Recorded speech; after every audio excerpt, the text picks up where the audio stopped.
friend of mine, Paul Vittorelli, he was a former president of the Board of Aldermen. He called in and he talked about two things near and dear to my heart, and I agree with him. And Paul, if you're watching, maybe we can get you to come on sometime and discuss this.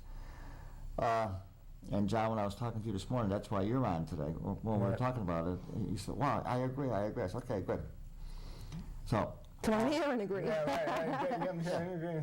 Yeah, okay. Paul was, like I said, he was the Republican, which I am now a Republican.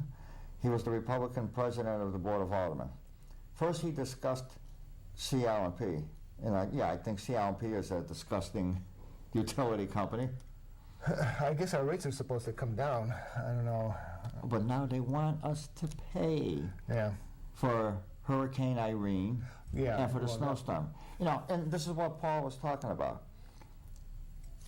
Any business, stockholders, if the business doesn't make it, the stockholders don't get their dividends. The executives don't get their bonuses. All about the Benjamins, isn't it, Joe? But right now, CL&P, all the stockholders are still going to get their dividends, and all the executives are getting bonuses. You get a bonus if you do a good job. Right. They screwed up royally. That's why they call it a bonus. Yeah. It's a reward, and you don't reward bad behavior. Yeah. You don't reward bad service. Right, yeah. But they kind of have you over a barrel because there aren't that many choices. Yeah, where else are you going to go? Yeah. Monopoly, stockholders of CL&P, Northeast Utilities, they're all the same. Regular people, like I said, who invest in other companies, how many people lost money? They lost their savings. They lost their retirement with things that happened in the stock market and Wall Street in the past couple of years, but not with the utilities. And Governor Daniel Malloy, I think he's doing a good job with them. He's a very active governor. He is involved in everything. You see him on TV every day. He's a hands-on governor. I'll tell you, and it's like Meg mentioned, we have incumbents, they have even the president, they have their ideas and ways in which they want to run things. They have their ideas and agendas, if you want to call them, whatever. They have their ideas on how they're going to run things. Same thing, city, state, and federal. These officials have that idea and the mindset. So we can only hope and pray that they're going to do a good job, like you were saying. And if you can get a governor, Dan Malloy, to be a hands-on, like you say, and this is going to be a good thing, certainly. You're going to want somebody to get involved, because you have to understand and know where other people are coming from. Obviously, if you're hurting, you got to have a sympathetic ear to go to. Yeah, you have to know your people. Or how are you going to do your job? That's right.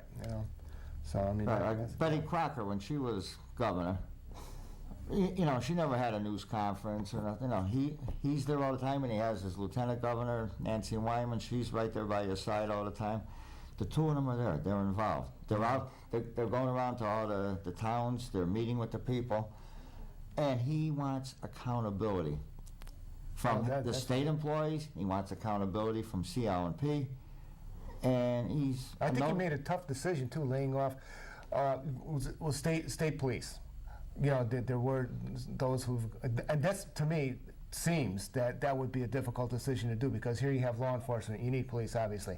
Yeah, public safety. Right, and so he had to do what he had to do. They didn't want to bend, though. Well, I know, and I'm not blaming him. What I'm saying, he did a good thing, obviously, because, he had to make the tough decision to cut back on a police force. I'm sure he didn't want to do that. You got to do some things sometimes, what you got to do. Yeah, and everybody says, okay, if you're a Democrat, you're a big union person, and you'll give to the unions, and all the unions backed him for election. And usually when the politicians get elected by the unions, they take care of them. And I heard him talking today. And he was on Face to State with Dennis House. He says, right now I'm a one-term governor. I'm not even worried about running for election. I need to straighten out this state. Right. So be it. If people don't like what I did, at least I know I did the right thing. Well, that's the thing. Sometimes, tough decisions is hard. You don't tell people what their itching ears want to hear, And let's say he gets everything straightened out and squared away now, all right? Now, and let's say he's a one-term governor. By his own decision, he doesn't want to run. Even if he knew he can get elected and would if he ran, let's say he doesn't want to do that, somebody else comes in and claims all the, gee, look at how great things are now. You know, and maybe a year into this particular governor's administration, right? He goes, boy, he's a great governor. Now this guy is going to be able to write his own ticket forever and ever and ever because of the actions of the previous governor. Right. You know what I mean? Yeah, like he said, Taking the credit I for someone else. inherited this mess. He said, I didn't create it. He says, yeah, well, there's he says, no I was doubt. never in the state legislature. He was not a state employee. He was the mayor for 7 terms in the city of Stamford. Right. He says, I never worked for the state of Connecticut in my life. I inherited this mess. Yeah. He said, I'm here to fix it. And I guess if Mike Festa is out there watching, the pastor, he's going to have Bible services up at his house, at his church. Yeah, I think it might be interesting, you know. Yeah, maybe we should all go. Tell you, I know the Monster wants to check it out. I'd like to check it out actually myself. Yeah, Steph will go, Tom Morris will go. Well, we'll all go up there and have Bible study with Mike Festa. Michael Festa. Yeah, we'll bring the dogs, too. The WATR man. They're creatures of God. That's right. Dog spelled backwards is God. Absolutely. You know, Yeah, right? I love that. Yeah. Okay, and the governor's requesting $1 million more for the tree trimming. You know, that was half the problem with the October storm. All these limbs were coming down. Of course, the leaves are on, too. Nobody expected a snowstorm with the leaves still on the trees. Yeah, that was crazy. That confused nature really big time. Yeah. Honestly, Right. didn't it? Yeah. Oh, goodness. Well, Mother Nature, you know how women are. They're confused all the time anyway. See how many women call up now. Never heard of Daddy Nature messing up like that. Oh, I'm just gonna like See, we going bite my tongue till it hurts right now. It hurts. Monkey in the middle. Yeah, I see this. You see what's happening. You see what's going on. Okay. My next topic is the merger of the 2 hospitals in the city of Waterbury. Bad move. Big mistake. I know everybody's talking about it. It's the greatest thing that can happen to Waterbury. Oh yeah, right. Great, you know what. Most cities the size of Waterbury have 2 hospitals. One regular commercial one and one Catholic one. We have the 2. We got 2 emergency rooms, both with 300 beds.